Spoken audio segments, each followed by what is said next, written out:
You know, still not the worst attic I've been in.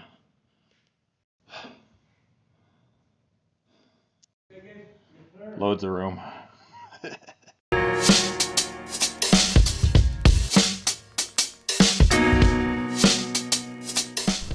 What's happening, everyone?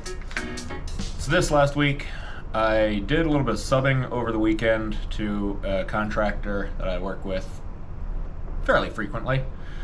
It was just some residential jobs. You know, still not the worst attic I've been in.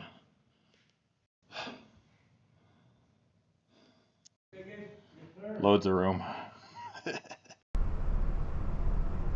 Yes, it was very hot. Monday morning, I had a flat. Don't want to give anything away, but that might have been the most exciting part of my week. I had a PM to do. It was kind of boring, but you know, I try to make it as exciting as I can.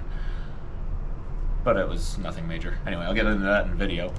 If there's anything I'm doing and you guys want to see, or just ask me a question about something, I'll dive into it. I've got a few projects that are half completed. I'm not going to include those because I want to get the whole thing done before I publish the video. That's about all I got. Take care, guys. Well, showed up at work. First thing I got is a little bit of a problem. Tire's going flat, but it's all good. Found my holy moly. Let's get that one fixed, shall we?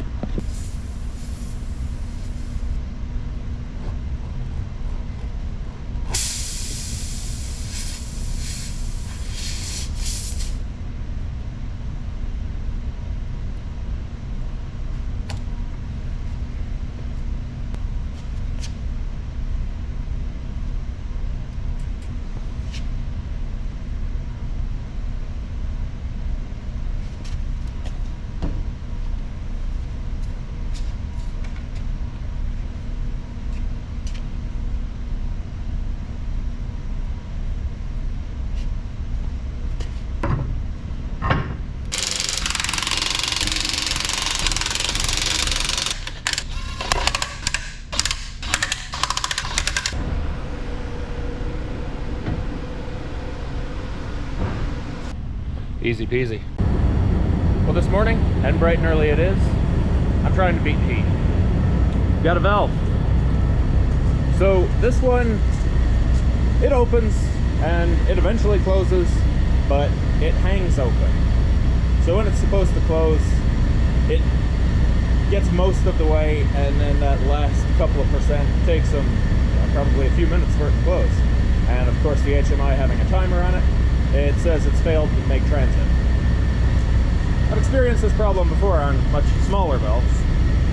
The actuator appears to be working fine. The valve itself is binding.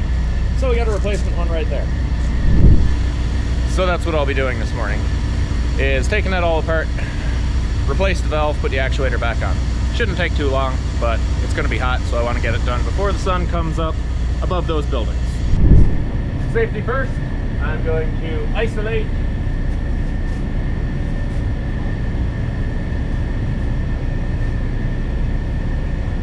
Boy, that's hard.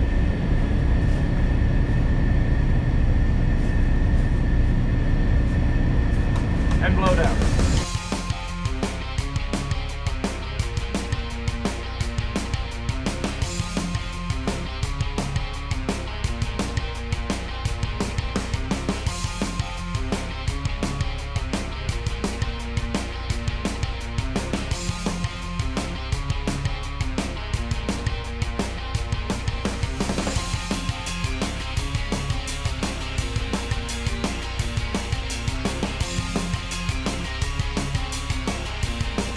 So here's a little trick I do when I need to get something like that broken apart and it's in a flammable atmosphere.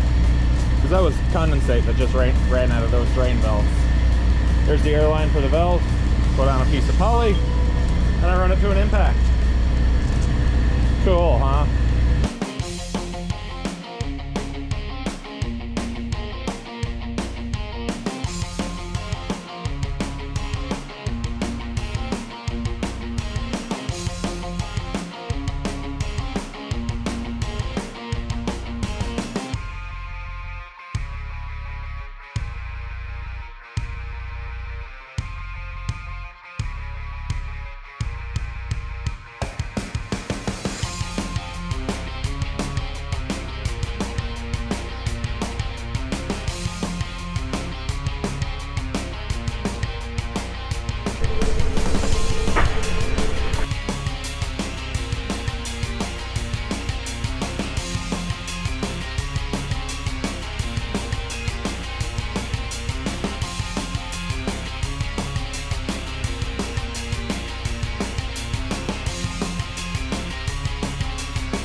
Alrighty, I got that all put together. Probably didn't see the end of it because my GoPro overheated. But that one is in, torqued. I reused the old gaskets. They were actually not in bad shape. I did a little inspection on those and they're good. Me, on the other hand, I'm not doing so hot. I'm cooked. I had to let my GoPro cool down, so I put it in the truck with the AC going. I also sat in there for a little while. I was dripping. All right, the only thing left now is to put that actuator back on, hook up the air, give it a test stroke. You may have seen on the last one before I took it off that I actually needed to get a large wrench to open it up so that it would equalize and drain quicker. This one, to show you what the difference is between a new valve and an old one that was binding, this is way easier.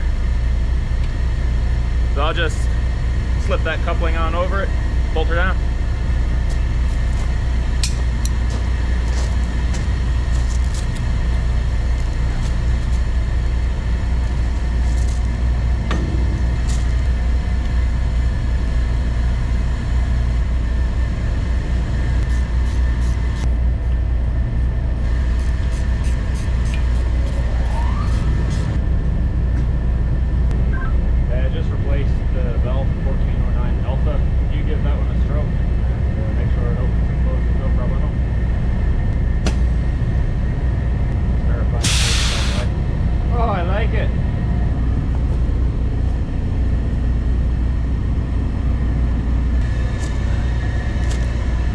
Isolations are open, it's not leaking anywhere.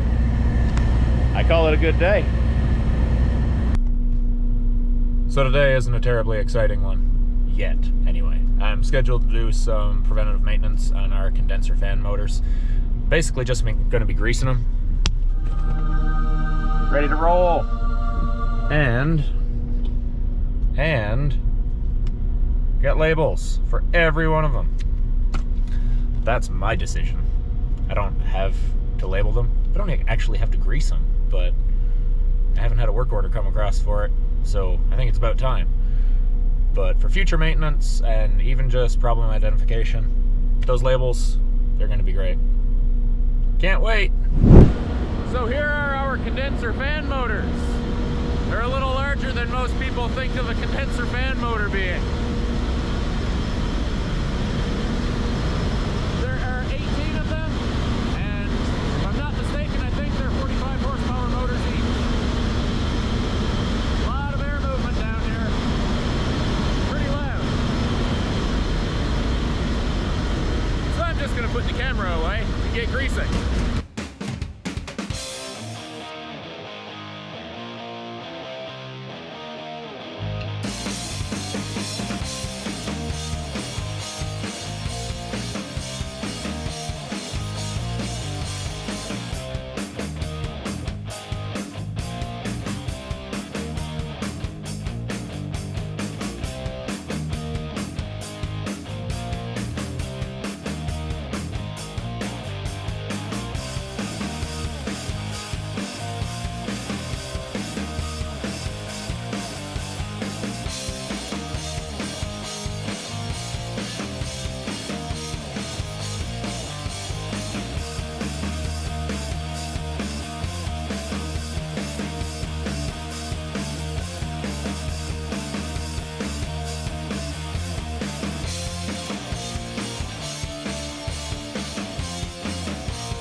Get that thing in through there.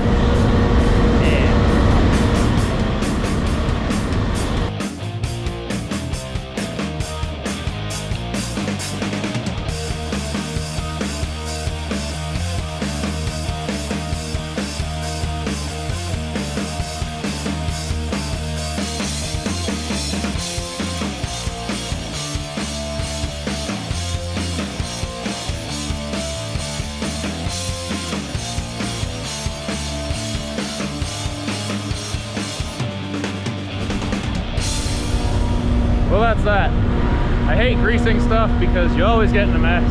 Your truck smells like grease, but they're all done. They're all labeled, and I think it looks swell. I had a look, there weren't any broken belts, but at least now if the operators come out and see a broken belt, there'll be a label so they can make up a work order for me.